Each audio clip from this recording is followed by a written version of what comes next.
کہ اس کے بارے میں دوسروں کو بھی بتلائے، اس کے بارے میں دوسروں کو بھی جانکاری دے، دوسروں کو بھی اس بات سے باخبر کرے۔ فَأَخْبِرِ النَّاسِ، اس سے کیا پتہ چل رہا ہے کہ اگر آدمی کو کسی چیز کا علم ہے تو وہ دوسرے تک اس بات کو پہنچائے، اس علم کو عام کرے۔ اللہ کے رسول نے کن چیزوں کی تلقین کی، کن چیزوں کے بارے میں کہا کہ اے رویفع تم انہیں بتلانا؟ سب سے پہلی چیز حضرت رویفع رضی اللہ تعالیٰ عنہ بیان کرتے ہیں کہ اللہ کے رسول صلی اللہ علیہ وسلم نے مجھ سے کہا کہ لوگوں کو ان چیزوں کے بارے میں بتلانا، ان من عقد لحیتہ، کہ جس نے اپنی داڑھی کو گانٹھ لگائی۔ اہل عرب اپنی داڑھی کو گانٹھ لگاتے تھے، یا یوں کہا جائے کہ اہل عرب اپنی داڑھی کو باندھتے تھے۔ اس کے دو وجوہات تھے، دو مقاصد تھے۔ کیوں اہل عرب اپنی داڑھی کو باندھتے تھے، کیوں گانٹھ لگاتے تھے، کیوں گرہ لگاتے تھے؟ اس کے دو وجوہات ہیں، دو مقاصد ہیں۔ سب سے پہلی وجہ، وہ اپنی داڑھی کو اس لیے گانٹھ لگاتے تھے تاکہ وہ فخر کر سکیں، تاکہ وہ اپنے آپ کو بڑا ثابت کر سکیں۔ یعنی داڑھی کو گانٹھ لگانے کا مقصد کیا تھا؟ فخر کرنا، کبر کرنا، غرور کرنا، دوسرے کے سامنے اپنے آپ کو بڑا ثابت کرنا۔ یہ پہلا مقصد تھا اہل عرب کا، اس لیے وہ اپنی داڑھی کو گانٹھ لگاتے تھے۔ دوسرا مقصد ان کا کیا تھا؟ وہ نظر بد سے بچنے کے لیے اپنی داڑھی میں گانٹھ لگاتے تھے۔ جیسے مثال کے طور پر اگر کسی کی داڑھی خوبصورت ہوتی تھی تو اس داڑھی میں گانٹھ لگاتے تھا، اس داڑھی کو باندھ دیتا تھا تاکہ وہ خوبصورت نہ دکھے، کیونکہ ان کا یہ عقیدہ تھا کہ اگر یہ خوبصورت دکھی، ان کا یہ ماننا تھا کہ اگر خوبصورت دکھی تو لوگ اس پر نظر بد لگا سکتے ہیں۔ تو دوسرا مقصد تھا جس کی وجہ سے وہ اپنی داڑھی کو باندھتے تھے۔ تو اللہ کے رسول صلی اللہ علیہ وسلم نے بیان فرمایا کہ لوگوں کو یہ بتلانا کہ جس نے اپنی داڑھی کو گانٹھ لگایا تو اس کا نبی اکرم صلی اللہ علیہ وسلم سے کوئی تعلق نہیں ہے، نبی اکرم صلی اللہ علیہ وسلم نے اس سے برات کا اظہار کیا ہے۔ یہ سب سے پہلی چیز۔ دوسری چیز کیا؟ او تقلد وترک، یا جس نے تانت لٹکایا۔ تانت کے بارے میں ہم لوگ پہلے پڑھ چکے ہیں، تانت کا لٹکانا کیا ہے؟ شرک ہے۔ او استنجا برجیع دابۃ او عظم، یہ جس نے جانور کے گوبر یا ہڈی سے استنجا کیا تو اس سے بھی نبی اکرم صلی اللہ علیہ وسلم نے برات کا اظہار کیا۔ ایسا کیوں؟ نبی اکرم صلی اللہ علیہ وسلم نے جانور کے گوبر یا ہڈی سے استنجا کرنے والوں سے برات کا اظہار کیوں کیا ہے؟ کیونکہ گوبر اور ہڈی یہ جنات کی خوراک ہے، اسی لیے اللہ کے رسول صلی اللہ علیہ وسلم نے ایسے آدمی سے برات کا اظہار کیا ہے جو استنجا کے وقت جانور کی ہڈی یا گوبر استعمال کرتا ہو۔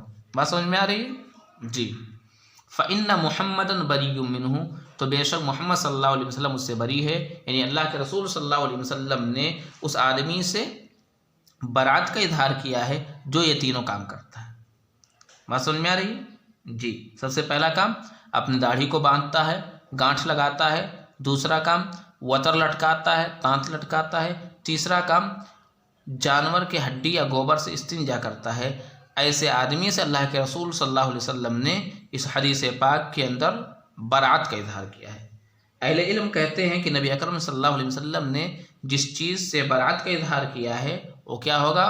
وہ گناہ کبیرہ میں شمار ہوگا، اسے ہم گناہ کبیرہ مانیں گے۔ تو داڑھی کو گانٹھ لگانا یہ کیا ہے؟ گناہ کبیرہ ہے۔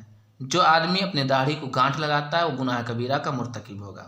اسی طرح سے جو آدمی تانت کو لٹکاتا ہے تو تانت کا لٹکانا کیا ہے؟ ویسے ہی شرک ہے، تو وہ بھی کیا ہے؟ گناہ کبیرہ کا مرتکب ہوگا۔ یا جو آدمی کسی جانور کے گوبر یا ہڈی سے استنجا کرے گا، ایسا آدمی بھی حدیث کے مطابق گناہ کبیرہ کا مرتکب ہوگا۔ بات سمجھ میں آ رہی ہے؟ جی۔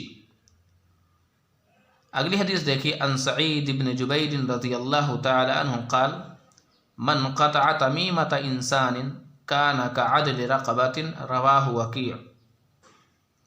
ان سعید بن جبیر رضی اللہ تعالی عنہ، سعید بن جبیر رضی اللہ تعالی عنہ سے مروی ہے، قال، انہوں نے فرمایا، من قطع تمیمۃ انسان، جس نے کسی انسان کی تعویذ کو کاٹا، کان کعدل رقبۃ، تو اسے ایک غلام آزاد کرنے کے برابر ثواب ملے گا۔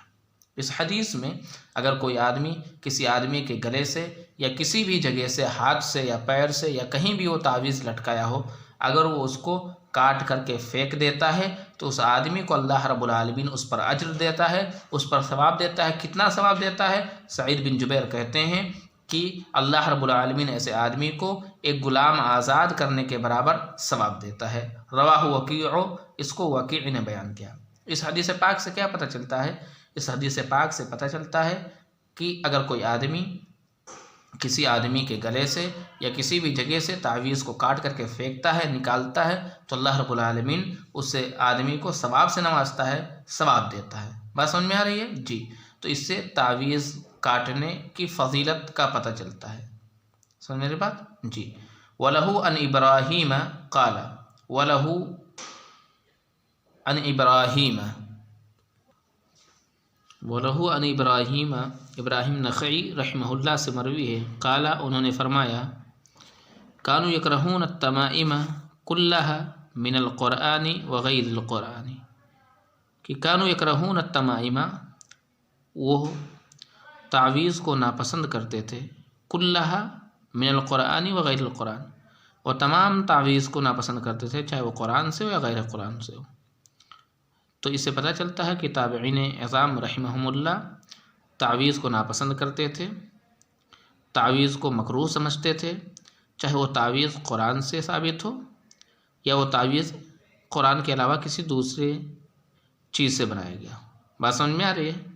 تو اس سے کیا پتہ چل رہا ہے؟ تعویذ کی کراہیت کا پتہ چل رہا ہے۔ اس سے یہ پتہ چل رہا ہے کہ تابعین اعظام تعویذ وغیرہ کو ناپسند کرتے تھے، مکروہ سمجھتے تھے۔